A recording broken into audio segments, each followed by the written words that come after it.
Hi friends, welcome to Sukanya kitchen. ನಾನಿವತ್ತು ಚಿಕನಲ್ಲಿ ದೊಣ್ಣೆ ಬಿರಿಯಾನಿ ಮಾಡೋ ರೀತಿ, ಮಶ್ರೂಮ್ ದೊಣ್ಣೆ ಬಿರಿಯಾನಿ ಯಾವ ರೀತಿ ಮಾಡೋದಂತ ತಿಳಿಸ್ಕೊಡ್ತೀನಿ. ಇದು ಮಾಡೋದು ಹೇಗೆ ಅಂತ ನೋಡೋಣ.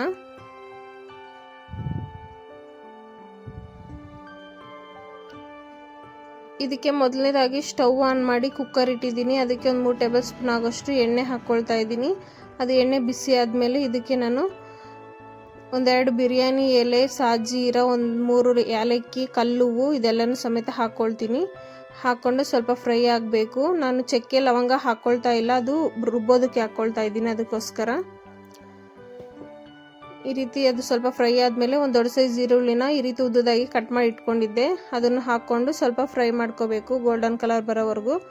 ಅಷ್ಟರೊಳಗೆ ನಾವೀಗ 1-2 ಪ್ಯಾಕೆಟು ನಾನು ಮಶ್ರೂಮ್ ತಗೊಂಡಿದ್ದೀನಿ. ಅದನ್ನು ಚೆನ್ನಾಗಿ ಕ್ಲೀನ್ ಮಾಡಿ ಒಂದನ್ನು 2 ಪೀಸ್ದಾಗಿ ಈ ರೀತಿ ಕಟ್ ಮಾಡಿ ತಗೊಂಡಿದ್ದೀನಿ.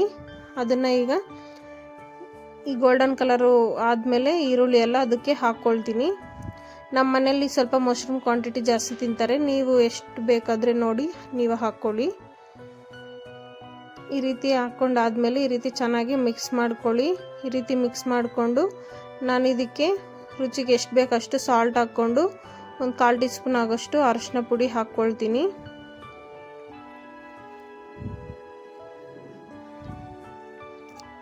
ಈ ರೀತಿ ಅದನ್ನು ಹಾಕ್ಕೊಂಡು ಚೆನ್ನಾಗಿ ಮಿಕ್ಸ್ ಮಾಡ್ಕೊಳ್ತೀನಿ. ಈ ರೀತಿ ಹಾಕೋದ್ರಿಂದ ಮಶ್ರೂಮಲ್ಲಿರುವ ನೀರೆಲ್ಲ ಬಿಟ್ಕೊಂಡು ಅದು ಸ್ವಲ್ಪ ಚೆನ್ನಾಗಿ ಬೇಯುತ್ತೆ. ಅದಕ್ಕೋಸ್ಕರ ನೋಡ್ತಿದ್ರಲ್ಲ, ನಾನೊಂಚೂರು ನೀರೇ ಹಾಕಿಲ್ಲ ಎಲ್ಲೂ ಸಮೇತ, ಎಷ್ಟು ನೀರಾಗಲೇ ಬಿಟ್ಕೊಳ್ತಾ ಇದೆ. ಇಷ್ಟು ಮಟ್ಟಿಗೆ ನಾವು ತಿರುಗಿಸ್ಕೊಂಡು ಇದನ್ನು ಕ್ಯಾಪ್ ಹಾಕಿ ನಾನು ಮೀಡಿಯಮ್ ಉರಿಯಲ್ಲಿ ಸ್ವಲ್ಪ ಬೇಯಿಸ್ಕೊಳ್ತೀನಿ. ಅಷ್ಟರೊಳಗೆ ನಾವು ಮಸಾಲಕ್ಕೆ ಏನು ಬೇಕಾದ್ರೂ ರುಬ್ಕೊಬರೋಣ. ಒಂದು 5-6 ನಾನು ಗ್ರೀನ್ ಚಿಲ್ಲಿ ತೊಗೊಂಡಿದ್ದೀನಿ, ಒಂದು ಇಡೀ ಕೊತ್ತಂಬರಿ, ಒಂದು ಇಡೀ ಪುದೀನ, ಹಾಗೆಯೇ ಚಕ್ಕೆ, ಲವಂಗ, ಮೆಣಸು, ಒಂದು ದೊಡ್ಡ ಸೈಜ್ ಈರುಳ್ಳಿ ತಗೊಂಡಿದ್ದೀನಿ, ಹಾಗೆಯೇ ಶುಂಠಿ ಬೆಳ್ಳುಳ್ಳಿ ಪೇಸ್ಟು ಇದೆಲ್ಲನೂ ಸಮೇತ ನಾನು ಮಿಕ್ಸರ್ ಜಾರ್ಗೆ ಹಾಕ್ಕೊಳ್ತಾ ಇದ್ದೀನಿ. ಈ ರೀತಿ ಎಲ್ಲನೂ ಸಮೇತ ಹಾಕ್ಕೊಂಡು ನೀವು ಕೊತ್ತಂಬರಿ ಪುದೀನ ಕ್ವಾಂಟಿಟಿ ಜಾಸ್ತಿನೇ ತಗೋಬೋದು, ಅದು ನಿಮ್ಮ ಚಾಯ್ಸು. ನಾನೊಂದೊಂದು ಇಡೀ ತಗೊಂಡಿದ್ದೀನಿ, ಒಳ್ಳೆ ಫ್ಲೇವರ್ ಚೆನ್ನಾಗಿರುತ್ತೆ. ಅದಕ್ಕೋಸ್ಕರ ಈ ರೀತಿ ಎಲ್ಲನೂ ಹಾಕ್ಕೊಂಡು ನಮಗೆ ಹೋಟೆಲಲ್ಲಿ ಯಾವ ರೀತಿ ನಮಗೆ ಕಲರ್ ಆಗಲಿ ಟೇಸ್ಟು ಹೆಂಗಿರುತ್ತೋ ಅದೇ ರೀತಿ ಇರುತ್ತೆ, ಸೂಪರಾಗಿರುತ್ತೆ ಟೇಸ್ಟ್ ಅಂತೂ. ಈ ರೀತಿ ಒಂದ್ಸರಿ ಟ್ರೈ ಮಾಡಿ. ನಾನು ಈ ರೀತಿ ಎಲ್ಲನೂ ಹಾಕ್ಕೊಂಡು ಸ್ವಲ್ಪ ನೀರು ಹಾಕ್ಕೊಂಡು ಇದನ್ನು ನುಣ್ಣಗೆ ರುಬ್ಕೊಂಡು ಬರ್ತೀನಿ. ಈ ರೀತಿ ನೋಡ್ತಿದ್ರಲ್ಲ, ಇಷ್ಟು ಮಟ್ಟಿಗೆ ರುಬ್ಕೊಬಂದು ಈಗ ಇದು ಕುಕ್ ಆಗಿದೆಯಲ್ಲ, ಈ ಮಟ್ಟಕ್ಕೆ ನಮಗೆ ಕುಕ್ ಆದಮೇಲೆ ಇದಕ್ಕೆ ನಾನೀಗ ಮಸಾಲ ರುಬ್ಬಿಟ್ಕೊಂಡಿದ್ನಲ್ಲ ಅದನ್ನು ಹಾಕ್ಕೊಳ್ತೀನಿ. ಈ ರೀತಿ ಮಸಾಲೆ ಎಲ್ಲನೂ ಸಮೇತ ಹಾಕ್ಕೊಂಡು ಹಾಗೆಯೇ ನಾನು 1-2 ಟೊಮೊಟೊನು ಸಮೇತ ನಾನು ರುಬ್ಬಿ ಹಾಕ್ಕೊಳ್ತಾ ಇದ್ದೀನಿ.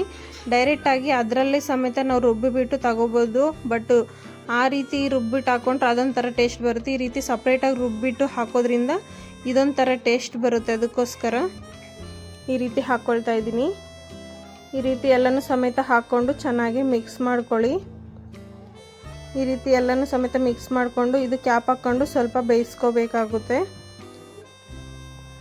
ಒಂದು 5 ನಿಮಿಷ ಬೇಯಿಸ್ಕೊಂಡ್ರೆ ನೋಡ್ತಿದ್ರಲ್ಲ ಈ ರೀತಿ ನಮಗೆ ಚೆನ್ನಾಗಿ ಕುಕ್ ಆಗುತ್ತೆ. ನೋಡ್ತಿದ್ರಲ್ಲ ಎಷ್ಟು ಚೆನ್ನಾಗಿ ನಮಗೆ ಕುಕ್ ಆಗಿದೆ ಅಂತ, ಆಯಿಲೆಲ್ಲ ಮೇಲೆ ಬರ್ತಾ ಎಷ್ಟು ಚೆನ್ನಾಗಿ ನಮಗೆ ಕುಕ್ ಆಗಿದೆ. ಈಗ ನಾನು ಒಂದು 15 ನಿಮಿಷ ಮುಂಚೆನೇ ನಾನು ರೈಸನ್ನು ನೆನೆಸಿಟ್ಕೊಂಡಿದ್ದೆ, ಮಾಮೂಲು ಸೋನಾ ಮಸೂರಿ ರೈಸನ್ನು. ಇದಕ್ಕೆ ಮೇಯ್ನಾಗಿ ಜೀರಾ ರೈಸ್ ಅಂತ ಬರುತ್ತೆ, ಅದನ್ನು ಯೂಸ್ ಮಾಡ್ತಾರೆ, ಬಟ್ ನನ್ನ ಹತ್ರ ಇಲ್ಲ. ಅದಕ್ಕೋಸ್ಕರ ನಿಮ್ಮ ಹತ್ರ ಇದ್ದರೆ ಅದೇ ಅಕ್ಕಿನ ಯೂಸ್ ಮಾಡಿ. ನಾನು ಆ ಲೋಟದಲ್ಲಿ 2 ಲೋಟ ನೀರನ್ನು ಅಕ್ಕಿ ತಗೊಂಡಿದ್ದೆ, ಆ ಲೋಟಕ್ಕೆ 4 ಲೋಟ ನೀರನ್ನು ಹಾಕ್ಕೊಳ್ತಾ ಇದ್ದೀನಿ. 4 ಲೋಟ ನೀರು ಹಾಕ್ಕೊಂಡು ಚೆನ್ನಾಗಿ ತಿರುಗಿಸ್ಕೊಂಡು ಇದಕ್ಕೆ ಸಾಲ್ಟ್ ಏನಾದರೂ ಕಮ್ಮಿ ಇದ್ದರೆ ಈ ಟೈಮಲ್ಲಿ ನೀವು ಚೆಕ್ ಮಾಡಿ ಹಾಕ್ಕೋಬೋದು. ನಾನು ಸ್ವಲ್ಪ ಕಮ್ಮಿ ಇತ್ತು ಅದಕ್ಕೆ ಹಾಕ್ಕೊಂಡಿದ್ದೀನಿ. ಹಾಕಿ ಆದಮೇಲೆ ಈಗ ನಾನು ರೈಸನ್ನು ಸಮೇತ ಹಾಕ್ಕೊಳ್ತೀನಿ. ಈ ರೀತಿ ನೆನೆಸಿರುವಂಥ ರೈಸು ಹಾಕ್ಕೊಳ್ತಾ ಇದ್ದೀನಿ. ಈ ರೈಸು ಹಾಕ್ಕೊಂಡು ಚೆನ್ನಾಗಿ ಮಿಕ್ಸ್ ಮಾಡಿಕೊಂಡು ಹಾಕಿದ ತಕ್ಷಣ ಕುಕ್ಕರನ್ನು ಕ್ಯಾಪ್ ಕ್ಲೋಸ್ ಮಾಡಬೇಡಿ, ಸ್ವಲ್ಪ ಕುದಿ ಬರಬೇಕು ನಮಗೆ. ಅಷ್ಟರೊಳಗೆ ನಾವೀಗ ಒಂದು ಅರ್ಧ ಲೆಮನ್ನನ್ನು ನಾನು ರಸ ತೆಗೆದುಕೊಳ್ತಾ ಇದ್ದೀನಿ. ನೀವು ಲೆಮನ್ ಬದಲು ನೀವು ಬೇಕಂದರೆ ಮೊಸರು ಸಮೇತ ಯೂಸ್ ಮಾಡ್ಬೋದು. ನಾವು ಮಸಾಲೆ ಐಟಮ್ ಎಲ್ಲ ಹಾಕ್ಕೊಳ್ತೀವಲ್ಲ ಆ ಟೈಮಲ್ಲಿ ನೀವು ಮೊಸರು ಬೇಕಾದರೆ ಹಾಕ್ಕೋಬೋದು.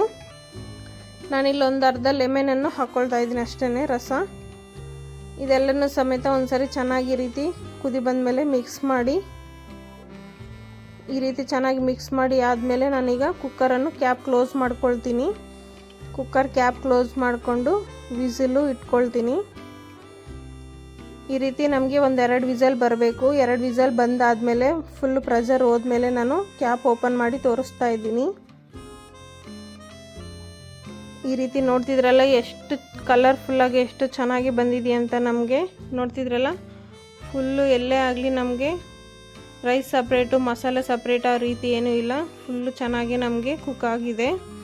ನಮಗೆ ಹೋಟೆಲಲ್ಲಿ ಯಾವ ರೀತಿ ಎಲ್ಲೋ ಗ್ರೀನ್ ಅಂಡ್ ಕಲರಲ್ಲಿ ಕಾಂಬಿನೇಷನ್ ಆಗಿರುತ್ತೋ ಅದೇ ರೀತಿ ಇದೆ. ಎಷ್ಟು ಚೆನ್ನಾಗಿದೆ ನೋಡಿ. ರೈಸು ಸಮೇತ ಎಷ್ಟು ಬಿಡಿ ಬಿಡಿಯಾಗಿ ಬಂದಿದೆ ಅಂತ ನೋಡ್ತಿದ್ರಲ್ಲ, ಸೂಪರಾಗಿರುತ್ತೆ. ಒಂದ್ಸರಿ ಈ ರೀತಿ ಟ್ರೈ ಮಾಡಿ ನೋಡಿ. ನಿಮ್ಗೆ ಈ ವಿಡಿಯೋ ಇಷ್ಟ ಆದರೆ ಪ್ಲೀಸ್ ಲೈಕ್ ಮಾಡಿ, ಶೇರ್ ಮಾಡಿ, ಸಬ್ಸ್ಕ್ರೈಬ್ ಮಾಡಿ. Thank you for watching.